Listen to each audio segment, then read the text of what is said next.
កតុយលេពីបងហើយដេកបត់ឲ្យយល់សពបលឹមឡើងគួយម៉ែល្ងាច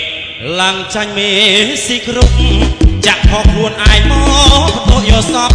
ថាចាក់ភ្លេចត្រឡប់យកនឹងយល់សពតាមទៀត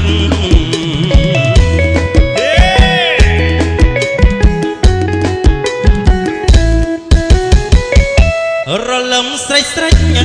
សក់ណាក់របាណាប់ការចំបៃបានប្រពន្ធចេះជួបរៃមាសបងអើយសែនថយពេញផ្ទះងើបឡើងពីកញ្ចប់អានឹងគ្រាន់តែទ្រាំក្រពះបបេមាត់ខ្មៅដូចជាយាយចាស់កូនធ្លាក់ពីលើផ្ទះអត់រើសទៅរើសកតុយប្រៃ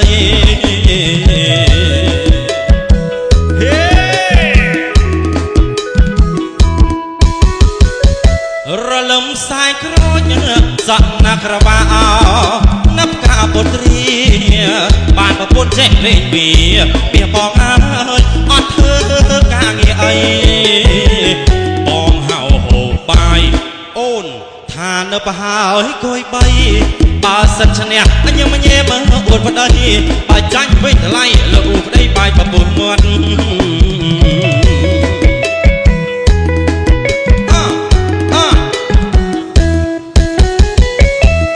ចោលពីជើង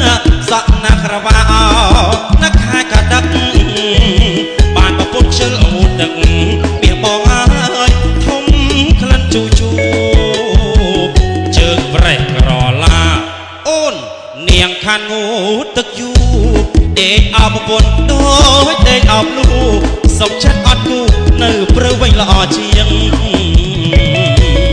បើអរគុណលោកពូបងណាដែលបានឧបត្ថម្ភបើរួចចងដៃខ្ញុំនៅខ្វះ 20000 ទៀតបាទធ្លាក់ចោលពីជើងសក់ណាក់របាណាក់ខែប្រគុណចំប្រពន្ធអ្នកខ្លាចប្រពន្ធ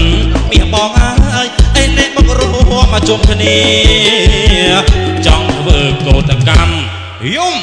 ដេកបងអត់អាហារសុំសេរីភាពអំពីភរិយាទូណាមកណាកុំឲ្យប្រពន្ធរស់រឿងបើគុណដល់បងដែលបានឧបត្ថម្ភបើចំនួន$10បើលុយខ្មែរ 20000បើ40000បើណាបើសិនតពរជ័យបើជូនបងប្អូនកូនខ្មែរទាំងអស់ដែលបានចូលរួមកម្មវិធីបើយប់នេះបើត្រឡប់ទៅគេឋានវិញបើសុខសប្បាយហេចូលហេទាំងអស់គ្នានៅរដូវកាលថ្មីបើជូនពួកឲ្យមេទទួលរងបានច្រើនបើណាបើសិនសំលេងហូបម្ចាស់ជូនចាស់កម្មវិធីវិញមើល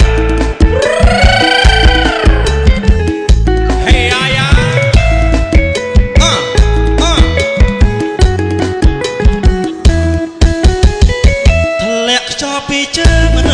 សក់របាណាក់ខាកដឹកបានប្រពន្ធជិលងូតដឹកមាសបងអើយធំ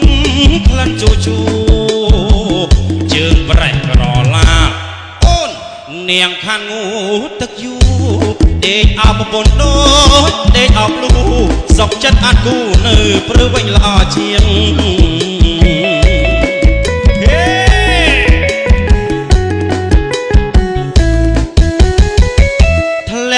ពីជើងសក់រវាអូនណាក់ខែប្រគុណចង់ប្រពន្ធអ្នកខ្លាចប្រពន្ធមាសបងអើយអីនេះមករួមមកជុំគ្នាចង់ធ្វើកោតកម្មយំដេកបងអត់អាហារសុំសេរីភាពអំពី